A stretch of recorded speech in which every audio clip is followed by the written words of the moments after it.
1857 की हमारी आजादी की लड़ाई थी, उसमें उसी तरह भागे थे जैसे एक बार कोई बाबा जी दिल्ली में भागे थे कपड़े पहन करके। ये इतिहास के पन्नों में दर्ज है कि न केवल भारतीय जनता पार्टी उत्तर प्रदेश में हारी है, बल्कि उत्तर प्रदेश में सबसे ज्यादा सीटें लोकसभा में जीतने वाली समाजवादी पार्टी बन गई। डाकू बनते थे लोग, डाकू बनते थे, वहां पर आजकल शेर पैदा हो रहे हैं। जो गोरखपुर वाले हैं वो शेर को खुले में नहीं रख पा रहे हैं, पिंजड़े में बंद कर रखा है। बहुजन समाज पार्टी के संस्थापक को अगर लोकसभा में किसी ने पहुंचाया था तो यहीं के मतदाता खड़े हुए ने उन्होंने लोकसभा में पहुंचाने का काम किया था। वो जीत नहीं पा रहे थे कहीं से, वो नहीं जीत पा रहे थे कहीं।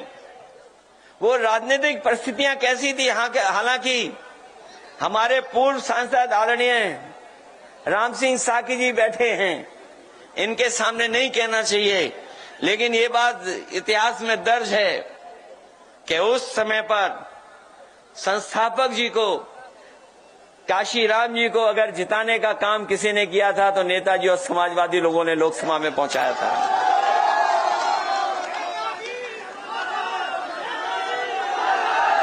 ये भी एक इटावा और औरिया का इतिहास है, जहां पर डाकू होते थे, जाने क्या क्या इतिहास था वहां पर। आजकल कौन है? आजकल आवाज बब्बर शेरों की आती है। ये लाइन सफारी जो बनी है देश की पहली है, पहली लाइन सफारी है जहां पर शेर पैदा हो रहे हैं, जहां पर कभी डाकू बनते थे लोग, डाकू बनते थे, वहां पर आजकल शेर पैदा हो रहे हैं। और अभी सुनने में आया 1 महीना हुआ नहीं है, 3 शेर और पैदा हो गए वहां पर। जब गोरखपुर वालों को शेर चाहिए था, गोरखपुर वालों को शेर चाहिए था, तो हमारे पत्रकार साथी जानते होंगे, शेरों को किसी ने खाना खिलाया तो इटावा वालों ने खाना खिलाया था। वही शेर गए हैं गोरखपुर, और वो गोरखपुर वाले ऐसे हैं कि वो शेर को खुले में नहीं रख सकते हैं। जो गोरखपुर वाले हैं वो शेर को खुले में नहीं रख पा रहे हैं, पिंजड़े में बंद कर रखा है।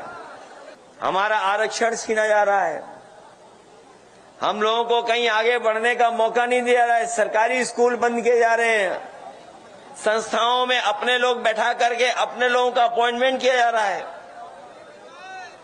तो इस तरह का भेदभाव चल रहा है। और किसने किया था ये भेदभाव? कोई एक मन्नू महाराज आए थे, वही सब गड़बड़ कर गए। कोई मन्नू महाराज आए थे, उन्हीं ने सब गड़बड़ कर दिया।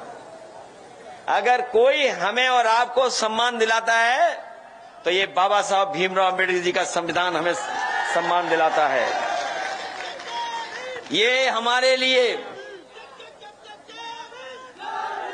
संविधान संजीवनी है।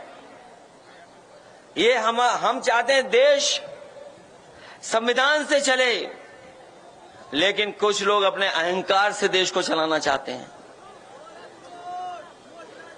कुछ लोग संविधान को केवल कोरी किताब मानते हैं, संविधान को संविधान नहीं मानते हैं। और हम तो कहना चाहते हैं कि जिस तरीके से एक नारा दिया गया कि जय जवान जय किसान, तो उसमें एक बात और जोड़ दी जाए, जय जवान जय किसान और जय संविधान। ये संविधान हमारे लिए बुनियाद है, बुनियाद। ये बुनियाद है हमारे लिए जो बाबा साहब भीमराव अम्बेडकर जी ने दिया। ये संविधान हमारे लिए कर्म ग्रंथ है। ये जो लोग अपने मन विधान से चलाना चाहते हैं, मन विधान से चलाना चाहते हैं, उन्हें हम लोग कहना चाहते हैं कि ये देश बाबा साहब भीमराव अंबेडकर जी के संविधान से चलेगा। उसके लिए हम लोग संकल्प ले रहे हैं। संविधान हमें हक दिलाता है हमें और आपको। संविधान हमें हक दिलाता है। जो लोग हमारा आपका हक मारना चाहते हैं वही लोग संविधान विरोधी हैं।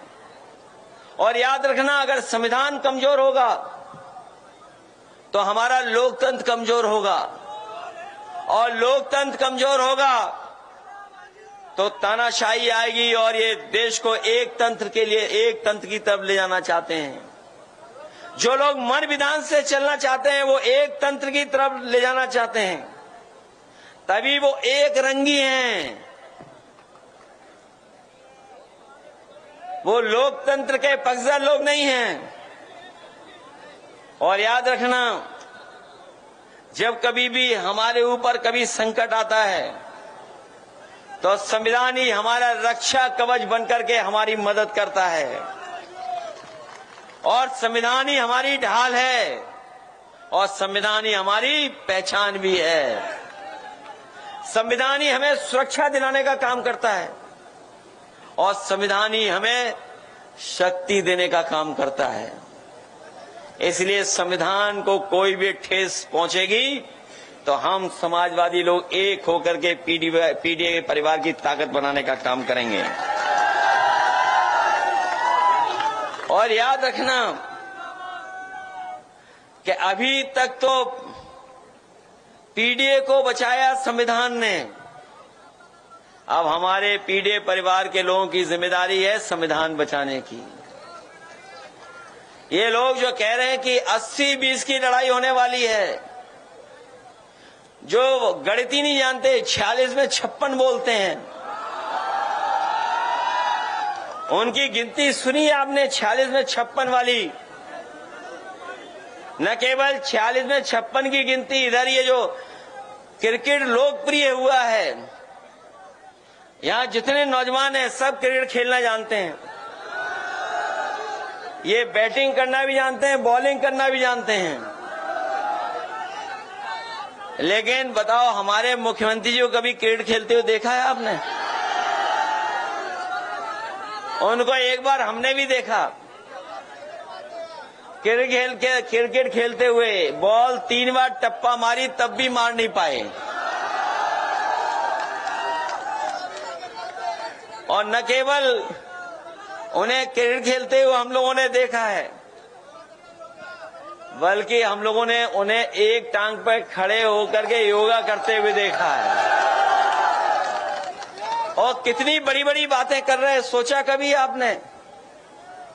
कितनी बड़ी बड़ी बातें कर रहे हैं कि देश को हम और प्रदेश को $1 ट्रिलियन की इकोनॉमी बना देंगे।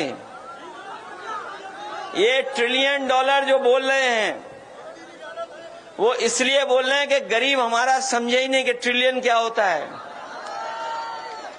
उसे लगता हो कि कोई बड़ी चीज होने जा रही है ट्रिलियन। इसलिए मैं कहना चाहता हूं, ये धोखा दे रहे हैं। और क्या कहते हैं कि अर्थव्यवस्था हमारी और आगे चली जा रही है। बताओ, पूरा देख लो, सड़क के आसपास गांव गेहूं खड़ा हुआ है। बताओ, कहीं कोई कीमत दे पा रहे हैं आज? और याद कीजिए, यही भारतीय जनता पार्टी के लोग हैं जिन्होंने कहा था कि किसानों की हम आय दोगुनी कर देंगे। बताओ, ये गेहूं लेकर के आए हो, क्या आय दोगुनी हो गई तुम्हारी? और आय दोगुने का कौन सा हिसाब किताब लगाएं, ये भारतीय जनता पार्टी के लोग बताते ही नहीं हैं। ये आय दोगुने का हिसाब किताब कौन सा है कि अगर हम खाद लेने जाएं, तो बताओ, खाद की बोरी से कितना गायब हो गया उसमें से, और डीएपी की बोरी से, और संग में जो आपको जबरदस्ती दिलवा रहे थे नैनो यूरिया। बताओ, पत्रकार साथी कोई कहानी नहीं लिखते? अगर